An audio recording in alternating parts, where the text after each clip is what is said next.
welcome back to the garage, everyone. Today we're going to show you a quick, easy, and cheap way to repair the front seat back webbing on a W126 Mercedes. This is also applicable to the W123 and a lot of other cars for that matter. This is a very common problem, and it has to do with the elasticity of this top strand right here.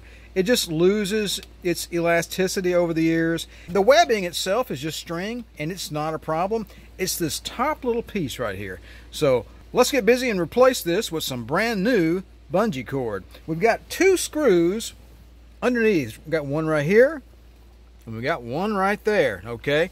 So we're going to take those two out, and then we're going to grab this seat back with two hands and pull it out and down and out and down.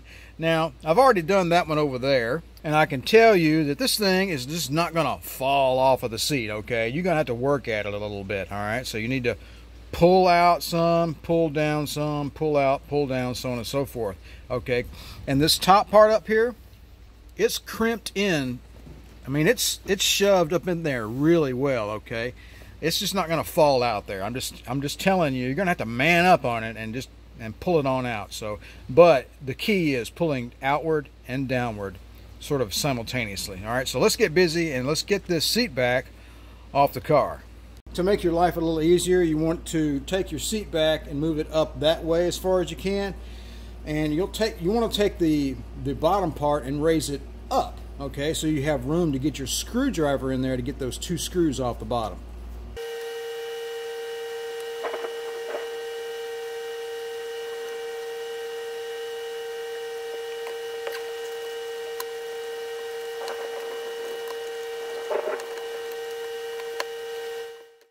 Alright, so whether or not there was adhesive on this from the factory, I really don't know. It could have been just heat and time. But you will find this upper flange here that goes into the headrest. If this has never been off of your car before, you'll find that this is stuck in there pretty good. And you'll note here that when I pulled it out, some of the blue ink came off as well. But then again, this sits up inside the headrest, and you won't see that. So just to let you know, it's not going to fall right out of there. You're going to have to tug at it, okay? All right, so let's go ahead and get this netting off of the seat back, and it comes off pretty easy. First thing you have two screws, one there, one on each side. And those washers are not embedded in there. They'll pop loose and roll up underneath the workbench if you're not careful. Guess how I know? Alright, so you'll see a series of little plastic hooks here.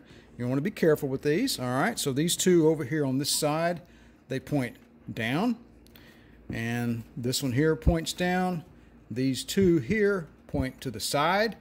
And you got three more on this side that point downward. All right, so what that means is the netting frame first needs to go upward to clear these three on this side and these three on this side, and then it will need to go sideways that way to clear these final two. But before we can do that, we will need to basically unglue this from the seat back. And again, I don't know if they use adhesives from the factory or not, but I can tell you that it is stuck a little bit here, so we're going to have to work on that to get that loose. I think maybe they put a little bit of glue on it at the factory. But you want to be careful. You don't want to tear the material, right? Just go real easy. What you want to do is just make sure that the plastic is disconnected from the material all the way around before we start trying to slide this thing off of the seat back. All right, see there, we got it loose there. Let's work on the other side now. Take it easy. You want to go slow. You don't want to tear anything. You start putting rips in your interior and you'll regret it. All right, I think we're loose. All right, so again, we're going to go up this way, and then we're going to go over that way.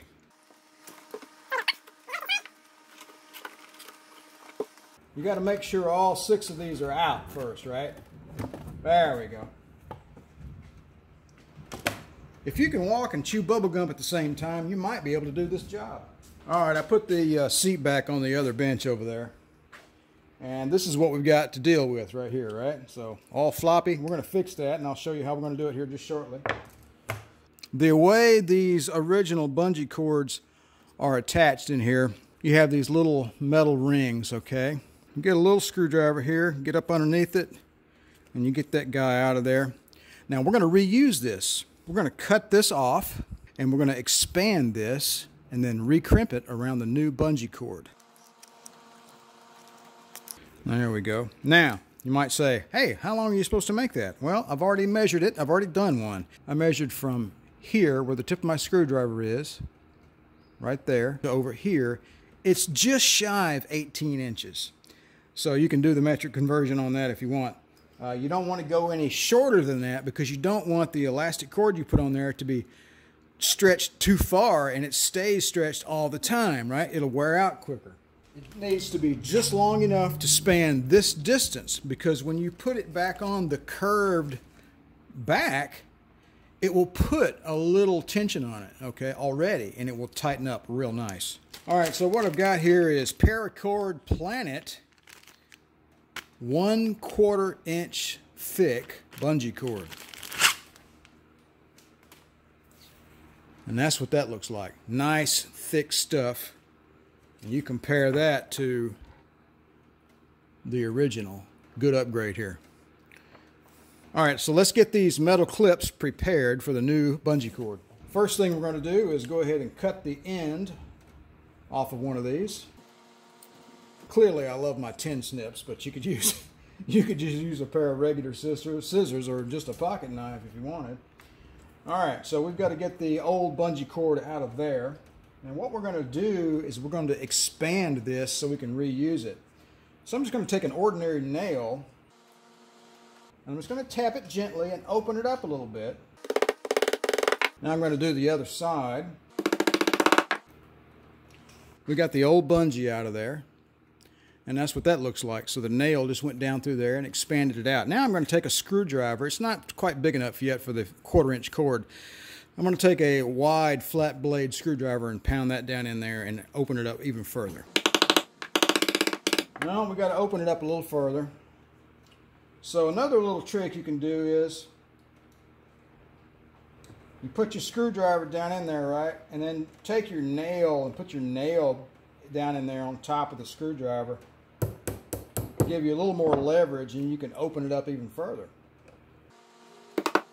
Yeah, I believe we're just about there. All right, so this ragtag mess right here won't do. All right, so we're going to clean that up, and then we're going to use a little heat. You see, because it's all kind of frayed, you know. We're going to fix that. So you can use a cigarette lighter, but I've got this convenient little mini torch here. A cigarette lighter would do just as well, or a match even. Just a kitchen match would do the same thing. That should not come, you know, undone. So when you put the bungee cord in there, right, you'll see that this little metal clip has these two little feet right here, okay? Those two little feet grab inside the plastic framework and prevent the cord from popping out. So that means that your cord is going to go in from this side. It's going to go in from the side that has the little feet on it. All right, so I'm going to slip this cord down in here. I'm going to open that up a little more with a pair of needle nose. All right, that fits down in there real nice now. We're just going to get a pair of pliers here. Any old pair of pliers will do. And I'm going to crimp down on that a little bit. Let's crimp it a little more. That's looking pretty good. All right, so I'm going to take a nail. So this little piece of metal has these little teeth on it. So I'm going to put those, I'm going to turn those little teeth downward with a nail.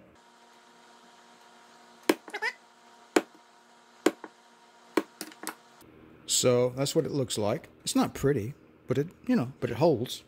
All right, so we got that much overhang on our cord there, but you'll note, look at that. It doesn't, what's up with that? It doesn't go all the way down in there. Okay, so this is a 1/4 inch, and this is the hole for the smaller stuff. So what we're going to do is take a Dremel tool.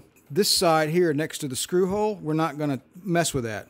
We're going to take this side where my thumb is, and we're going to grind some off back this way, and we're going to make room for this cord. All right, you could use a pocket knife or maybe even a small file for this, but I've got the Dremel tool here and it works well, so I'm going to use that.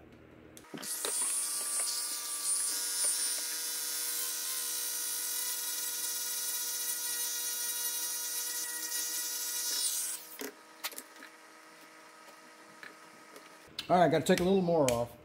You want to be cautious. You don't want to go too far, right? All right, that's looking pretty good.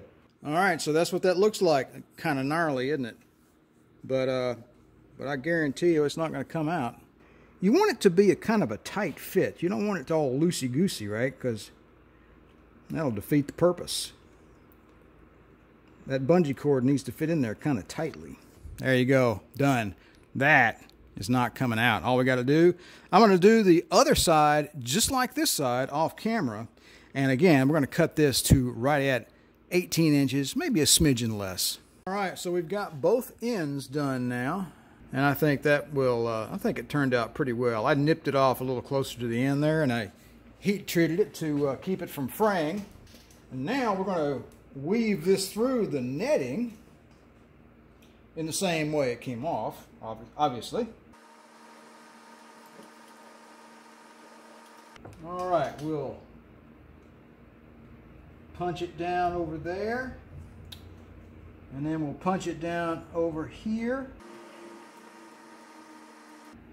All right, there we go, all fixed. No, not really. All right, so why is the big U there? Well, obviously the bungee cord is pulling it, right?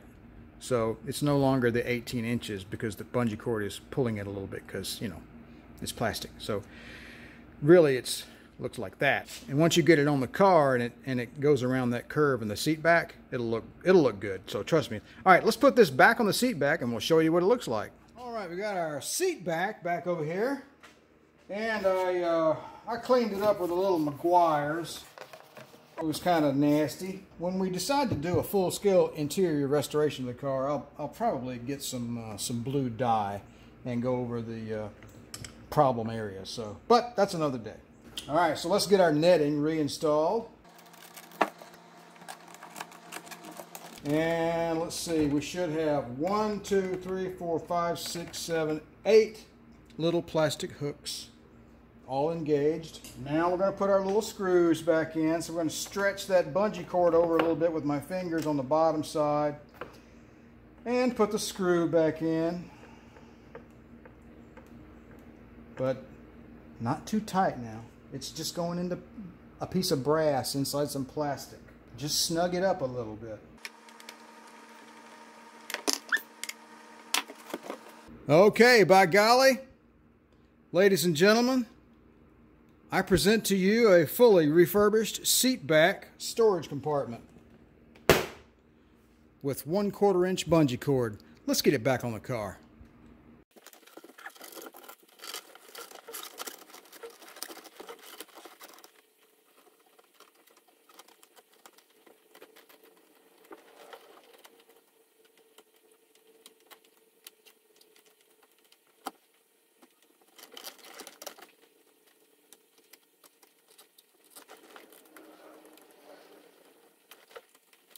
There you go, folks. You got one completely repaired cargo net for the seat back on your W126 Mercedes. Hey, listen, I appreciate you guys stopping by my channel. Don't forget to like, share, and subscribe, and we'll talk to you again real soon. Take it easy.